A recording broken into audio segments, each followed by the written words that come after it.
Boa noite, jovens. Boa noite. Que alegria estar novamente aqui com vocês para dividir e para pregar a palavra de Deus para vocês. Eu vejo alguns rostos novos. Então, para quem ainda não me conhece, e para quem conhece também, porque não vou dizer o nome, eu me chamo Roberto, sou casado, tenho 4 filhos. A minha filha mais velha, a Adriana, está aqui comigo essa noite. É sempre uma alegria poder estar em família, sempre. Sou servo deste grupo de oração jovem e dentro da renovação carismática católica sirvo nos ministérios de pregação e de formação. Mas eu não sou importante, o importante é a palavra de Deus e a mensagem que ela vem nos trazer, porque o Senhor vem falar de coisas que nós preferimos ignorar. O Senhor vem falar daquelas coisas que a gente prefere soterrar lá no fundo do nosso coração. Só que de nada adianta fingir que os problemas não existem. De nada adianta viver uma vida filauciosa, fantasiosa, porque não foi para a fantasia que nós fomos criados. Nós fomos criados por um Deus de verdade, para viver uma vida de verdade. O Senhor vem te chamar para você sair dessa fantasia que você está vivendo, dessa ilusão que você está manifestando na sua vida, e te convidar a viver uma vida feliz de verdade, uma felicidade consistente, uma felicidade que não é uma emoção, uma felicidade que é uma razão. E quando a gente diz que a felicidade em Deus é uma razão, significa que ela não depende da sua disposição sentimental. Significa que essa felicidade sempre vai existir, que ela é perene, que ela é constante. Não é essa felicidade dos prazeres que a gente só sente enquanto as coisas do mundo nos provocam prazeres. Não é verdade? Aliás, não é isso que nós estamos sendo jogados? A esse amor eros, esse amor puramente escravo daquilo que é sensível. Enquanto as coisas me causam ou me geram alguma satisfação, elas servem. A partir do momento em que elas exigem de mim compromisso, elas se tornam na minha vida descartáveis. Mas veja, se tudo na nossa vida é descartável, o que nós somos então? Descartáveis também? Esse aqui é o problema, nós não estamos percebendo. Ao tratar o meu irmão, figura, imagem e semelhança de Deus, como algo descartável, eu estou automaticamente considerando a mim mesmo como descartável. Entende? É uma armadilha, porque eu acho que eu estou me protegendo do mundo, me protegendo dos outros, me protegendo do egoísmo, quando na verdade eu estou condenando a mim mesmo, me trancando dentro dos meus próprios desejos e das minhas próprias concepções. Abre a tua palavra no livro do profeta Isaías, no capítulo 52. Vamos meditar do versículo 7 ao versículo 9. Livro do profeta Isaías, capítulo 52, dos versículos 7 ao versículo 9. E sim, todo mundo com Deus, parabéns. Outro grupo de oração, todo mundo tem. Quem não tem, arranja. Isaías 52, versículo 7 ao 9. Quem não tem, cria vergonha na cara, vai ajudar a Bíblia. Se eu pegar o teu celular, dá para ficar por mais 10 vídeos. Amém? Amém. Misericórdia, não que veio. Lá, não, mas ela é nova, ela pode. Os velhos não podem.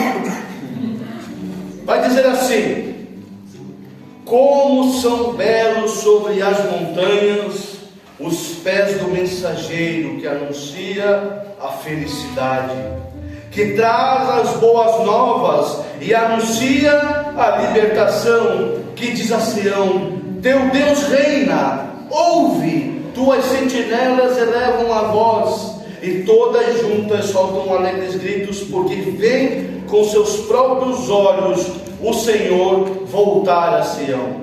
Prorrompei todos em brados de alegria, ruínas de Jerusalém, porque o Senhor se compadece do seu povo e resgata Jerusalém. Repito, porque o Senhor se compadece do seu povo e resgata Jerusalém. Palavra do Senhor. Graças a Deus. Meus queridos, veja que nós, nessa passagem, não sei se você reparou, começa falando da alegria de quando alguém anuncia a presença de Deus, mas nós aqui estamos sendo comparados a ruínas. Não sei se você percebeu. Volta ali, presta atenção. Prorrompei, versículo 9, todos em braços de alegria, ruínas de Jerusalém, porque o Senhor se compadece do seu povo. E aí é que está o grande detalhe. A gente está querendo viver uma vida somente pela casca, somente pelo exterior, e acabamos soterrando o nosso interior. Temos dificuldades, mas não falamos das nossas dificuldades. Temos sentimentos, mas não falamos dos nossos sentimentos. Nós achamos que é egocentrismo, que é egoísmo, que vamos incomodar, que isso e que aquilo, e acabamos soterrando dentro de nós as ruínas do nosso próprio coração. Mas alegrem-se, porque quando o Senhor vem, Ele vem para restaurar a cidade santa. Jerusalém, do hebraico, significa a cidade das pazes, no plural, de Deus, onde a alegria se multiplica. O local que multiplica a alegria do Senhor. É isso que você é. Local que manifesta a presença de um Deus vivo, de um Deus poderoso, que pode tudo e muito mais além das suas concepções. Paulo, acredita-se que ele teve uma visão mística do céu, lá da presença de Deus, e quando ele volta dessa visão, ele vai dizer: olha, olho nenhum viu, coração nenhum pressentiu aquilo que Deus tem preparado para nós. Porém, Deus vem aonde? Nas ruínas. Então não tema dizer que você tem tropeçado, que parte dentro de você está quebrada. Não tema, porque esse não é o fim. Parece que é o fim se eu reconhecer as minhas limitações, se eu reconhecer os meus defeitos, se eu assumir publicamente aquilo que verdadeiramente eu sou, me parece o fim. Mas não, é aí que Deus começa. É justamente nas ruínas em que Deus começa a restaurar. Porque como que eu vou clamar restauração se eu não me reconheço em ruínas? E o pior de tudo, tem gente que acha que é mais fácil acimentar tudo por cima e construir em cima de um chão podre. Não sei se entende de construção, mas se o chão não for bem preparado, a casa vai ruir e desabar. É por isso que você tem largado esse projeto frustrado, acimenta tudo por cima, vai buscar outro projeto. Aí você está indo mais ou menos bem, e quando você acha que a coisa vai engrenar, cai tudo de novo. Ao invés de você limpar tudo, você acimenta tudo por cima de novo, e tenta um terceiro andar, um quarto andar, e quanto mais alto você tentar ir, sem restaurar as ruínas que estão no fundamento, pior vai ser a queda. Pior. Por isso que a gente sempre parece estar com um vazio cada vez maior. Por quê? Por que tudo isso? Porque a gente foi ensinado, ou melhor, fomos iludidos com a ideia de que temos que ser fortes. Olha, o dom da fortaleza é justamente reconhecer-se fraco. São Paulo nos ensina isso. Quando eu sou fraco, é que sou forte, porque aí você dá espaço para a graça de Deus restaurar o seu coração. Então não tema de chegar aqui. Nós estamos em família. Esse grupo de oração é de jovens muito doidos. A galera aqui é doida de pedra, cada um do seu jeito, um mais louco do que o outro, mas é de loucos que o Senhor precisa, não é dos sãos. Aliás, os sãos tecnicamente não precisariam de Deus. Mas aqui eu tenho certeza que você vai encontrar família, você vai encontrar pessoas com coração sincero. Às vezes vem bronca, às vezes até eu tomo bronca do coração, e tenho que reconhecer meus defeitos, reconhecer as minhas falhas, pedir desculpa, mostrar os meus defeitos, porque assim é que eu dou a oportunidade do Senhor restaurar. E só que o mais difícil de é desapegar das nossas ruínas, sabe? Há algum tempo atrás, teve aquela grande enchente aqui na Palhoça, eu e a minha família fomos vítimas da enchente. Não tivemos danos nem morais, nem físicos, foram meramente materiais, e que a própria igreja, o grupo de oração, foi ajudando. Alguns doaram coisas, outros doaram dinheiro. Aquilo que é material é facilmente restaurado, porém o mais difícil foi limpar a sujeira e ver ali na sujeira coisas que nós somos, que eu era apegado, objetos que eu não queria jogar fora, mas estava podre, sujo, fétido. Mas a gente muitas vezes prefere guardar essa podridão só pela dor do desapego. Ah, mas aquela mágoa, aquela coisa que me fizeram, eu não posso perdoar porque é injusto. A pessoa lascou com a minha vida, e aí se eu perdoar é tudo bem. Não se enganem, cada um vai pagar referente àquilo que fizeram, mas o seu coração carrega o peso da culpa dos outros. Tem lógica isso? Tem lógica os outros fazerem o mal, os outros projetarem e viverem o mal, e você escolher carregar o peso disso, desgraçando a sua própria vida e a vida das pessoas ao seu redor? Não tem lógica, meus queridos. É necessário ter coragem de limpar os escombros, e como é difícil, porque você vai descobrir coisas lá que você já tinha esquecido. É uma que quem faz mudança, já teve experiência de fazer mudança. Quando você faz mudança, cara, você descobre que tem coisa que você não via fazia anos, que você jurava que tinha te roubado, você jurava que tinham te levado embora, que tinha quebrado, que ainda estava lá no fundo do canto de uma gaveta, atrás de um sofá, debaixo da geladeira. E aí no final das contas você vai percebendo que a contaminação não é só aquilo que vem de fora, é aquilo que eu estou guardando dentro do meu coração. Por quê? Por essa ilusão de ser forte. Ah, porque você tem que ser forte. Para de chorar. Ah, porque você é manhoso. Ah, porque isso. Ah, porque aquilo. Vão nos ensinando a nos blindar, mas nos blindar não de fora. Nós nos blindamos de dentro. Nós isolamos a nós mesmos dentro de um coração duro, dentro de um coração que cria uma casca. E aí tem pessoas que não se reconhecem mais. Tem pessoas que vão se olhar, não entendem por que está tendo acesso de raiva, não entendem por que não conseguem vencer certos vícios. Você tem a consciência do pecado, você já se determinou a não cair mais, mas basta que você baixe a guarda e você se joga naquilo de novo. Porque você está deixando Deus curar. Você chama o Senhor e diz assim: Senhor, está aqui a ferida do meu coração. Por que, Senhor? É necessário deixar que o Senhor venha. Agora, uma vez que Ele habitar, uma vez que você deixa, que você passar por essa dor, de olhar para dentro de você, olhar para os seus escombros, olhar para a miséria, para a sujeira, e vai deixando o Senhor tirar, o Senhor limpar. Tem muita coisa de bom que dá para aproveitar, sim. E aí você começa a descobrir que você tinha qualidades que você nem sabia. Aí você começa a descobrir que não precisava se esforçar tanto, bastava ser você mesmo, mas sendo você que nem você não lembra mais. Quantas pessoas vai dizer: pô, mas isso aí, uns anos atrás, era tão calmo, era tão querido, dedicado à igreja, tinha tantos sonhos, e hoje está perdido. Hoje é outra pessoa, hoje você não reconhece mais, porque nós vamos nos desfigurando, nós preferimos esquecer de nós mesmos e inventar uma realidade que não existe, ou que é meramente um recorte daquilo que nós somos. Hoje, na era das redes sociais, isso é muito evidente. O que a gente vê não são as pessoas, são um mero recorte muito específico e, na maioria das vezes, idealizado da vida das pessoas. Aí você olha aquilo e pensa: ah, como eu queria que a vida da minha vida fosse assim. Mas esse assim é só uma aparência. É só aparência, queridos.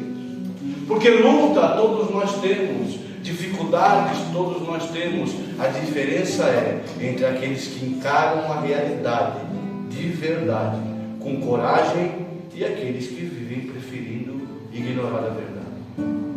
E outro detalhe: não é quem te magoou, não é quem te feriu que vai vir restaurar esse coração machucado. Quem restaura é Cristo. É comum que nós pensemos em Cristo como um carpinteiro, mas aí tem um probleminha na tradução, porque a palavra original em hebraico significa construtor e não carpinteiro. Daí que o construtor naquela época mexia tanto com pedras quanto com madeira, sim. Mas tokton, que é a palavra grega, significa construtor.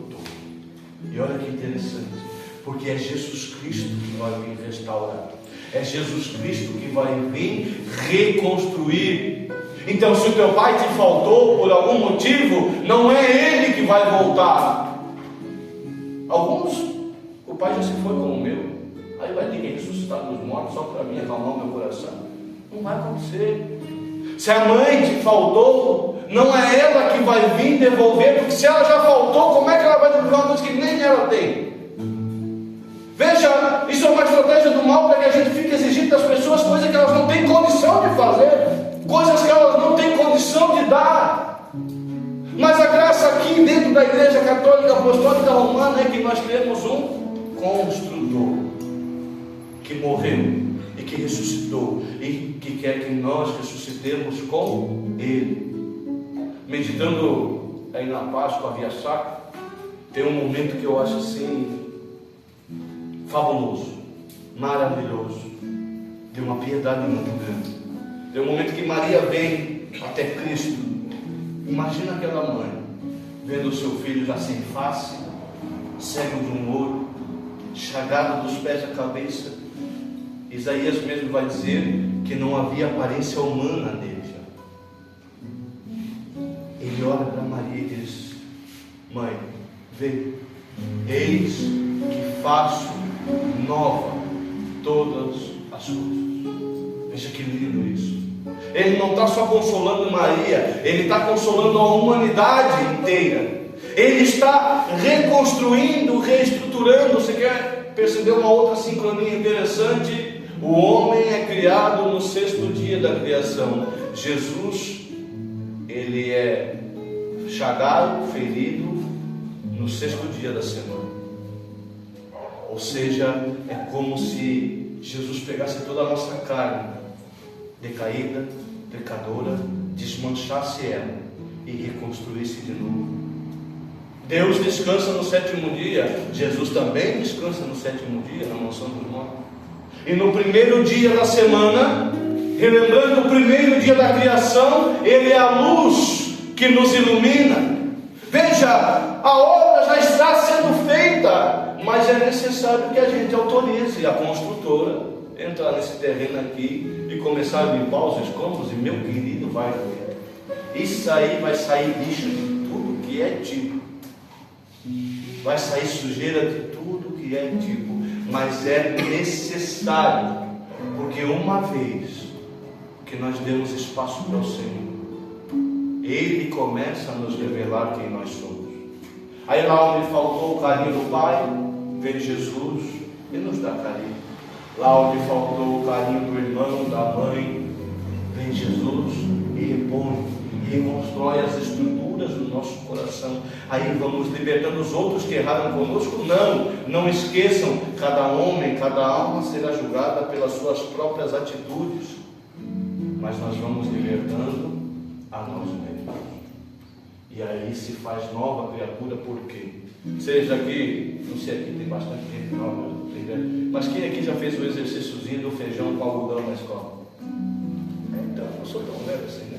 Quase todo mundo. Vocês não fizeram isso? Não se faz, não faz, pelo amor de Deus. Você já repararam o seguinte?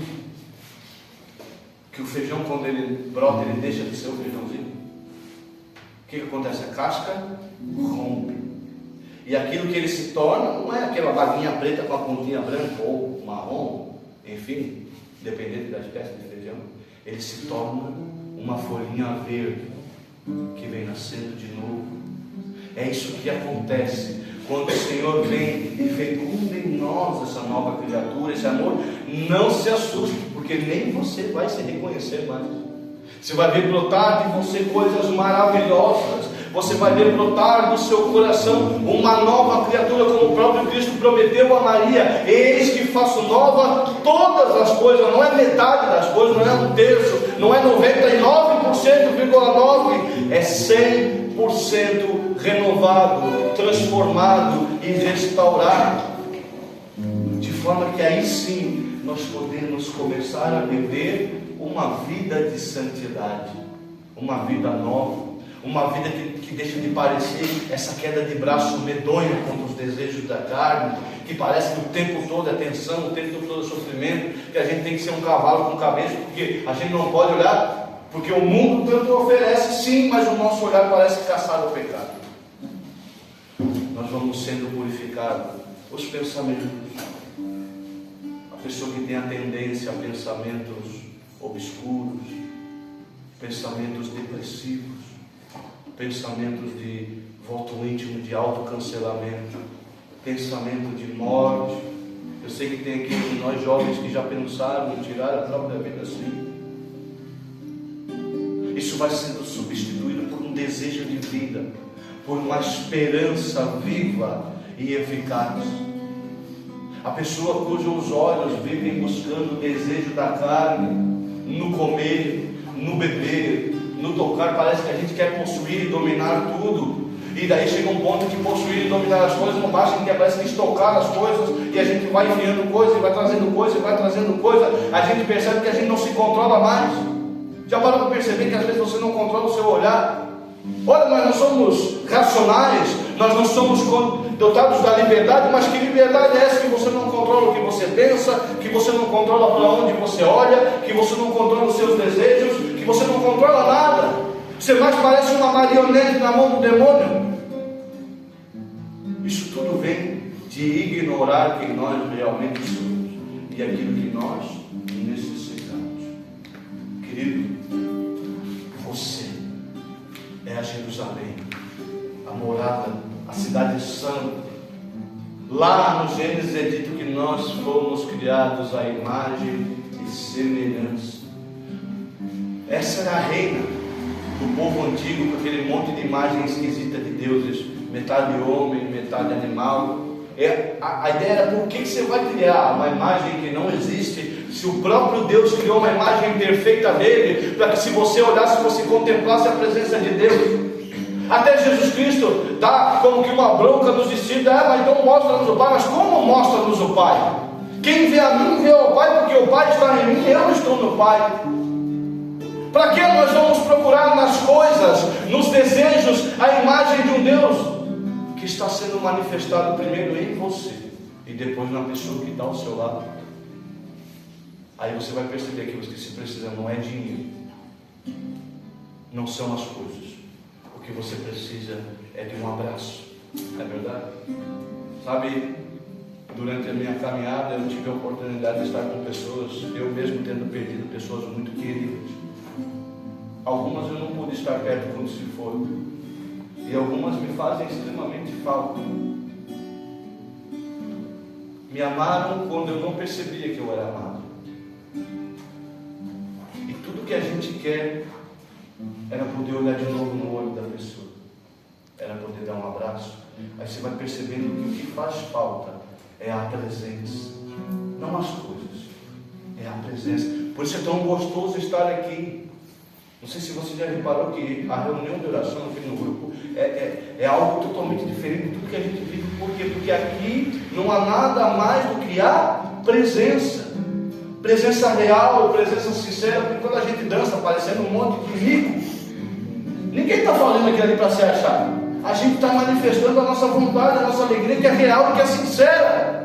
Quando a gente reza um pelos outros, ninguém está ali com falsidade. A gente está desejando sinceramente que o Espírito Santo haja naquela pessoa. Quando você abraça, quando você dá um beijo naquela pessoa, é um abraço santo. Você não precisa ter medo, se eu abraçar assim, se eu fizer assado. Não, aqui a gente tem a vontade de santidade. Por isso é tão gostoso estar aqui, porque a gente vai se sentindo libertado de nós E é isso que o Senhor veio fazer hoje, nos ajudar a reconstruir, a restaurar. Veja, nós somos imagem e semelhança. Mesmo pecando, a gente nunca perde a condição de ser imagem de Deus. A gente perde a semelhança, porque semelhança pode ser adquirida e pode ser perdida. Mas quando a gente diz que não perde a imagem, significa, querido, que sabe o que te torna digno de ser amado? Foi porque Deus te viu. Quando você brotou lá no ventre da sua mãe e não foi por acidente, você pode dizer assim: mas a minha mãe não me queria. Muito mais prova do amor de Deus, porque mesmo a tua mãe não te querendo, Deus te quis, e de lá você saiu por vontade dele. Mesmo que os homens não quisessem, mesmo que a mãe e o pai renegassem, Deus te quis tanto que foi contra a vontade dos homens, mas você brotou aqui nesse mundo. Veja que Deus te ama mais do que qualquer coisa, te quis mais do que qualquer coisa, e não precisa você fazer nada. Você já nasceu digna de ser amado, A encrenca dessa questão de imagem de Deus é porque se acreditava que só os imperadores, só os reis eram a imagem de Deus. Se você estudar a história do faraó, você achava um Deus. Você vai estudar os imperadores de Roma, principalmente Nero e Calígula, eles faziam as pessoas se humilhar diante deles, não podiam nem olhar nos olhos, porque queriam à força ser Deus, ou seja, dignos de todo o amor do mundo. Mas você não precisa disso, porque desde que você brotou no ventre da sua mãe, desde que você foi animado com uma alma divina, você é digna de ser amado. Portanto, para de tentar impressionar os homens, para de tentar ser digno para as pessoas. Você não precisa desse reconhecimento. Esse vazio interior é a falta da presença do próprio Deus. Esse vazio interior é a saudade da presença desse Deus. E é estranho isso, porque Deus, ele se derrama sem demora, sem reserva. Já observa o Cristo na cruz. A beleza de ser católico é isso, porque algumas outras denominações têm Cristo, mas na cruz, só aqui na igreja católica. E quando você olha para a cruz, você observa um Deus que não reservou nem a própria carne, que não reservou nem o próprio sangue. E aliás, quando não tinha mais sangue, jorrou água, porque quando você precisar, o amor de Deus vai te lavar, vai te curar e vai te restaurar. E não importa o buraco fundo que você se meteu, o amor de Deus. Eu brinco dizendo que o amor de Deus é assemelhado ao cão de caça. Não sei se vocês já viram o cão de caça. Ele é treinado para buscar a presa, e quando ele busca a presa, ele fica guardando, fica acuando até o caçador chegar. O amor de Deus é assim. Ele vai achar o teu trilho, ele vai achar o teu cheiro e vai atrás de você. E uma vez te encontrando, ele vai dizer: eu quero te amar, eu quero te amar, eu quero te amar, eu quero te amar. E vai insistir até que você pare de ser teimoso. Então é o seguinte: se você está esperando para ver quem cansa primeiro, desiste, querido, porque Deus não vai desistir de você. Desista você de desistir de si mesmo, porque Deus não vai desistir de você. Ele pagou um alto preço por você, porque você vale a pena. Por que Jesus teve que sofrer tanto? Ele era Deus, bastava que ele estralasse o dedo e você estaria salvo. Mas ele fez dessa forma para mostrar fisicamente, mostrar aos nossos olhos humanos, de forma tridimensional, que ele nos ama completamente, a ponto de gastar-se inteiro. E ele já pagou esse preço por você. Então você já foi liberto. Agora basta que você entenda e deixe que esse amor te alcance. E se prepara, porque nem você vai se reconhecer depois que Deus brotar no seu coração. Veja o que diz a própria palavra. Agora você vai entender melhor o que está escrito aqui. Como são belos sobre as montanhas os pés do mensageiro que anuncia a felicidade. Está falando aqui do próprio Cristo, que traz as boas novas, ou em grego o evangelho, e anuncia a libertação, que diz ao céu: teu Deus reina.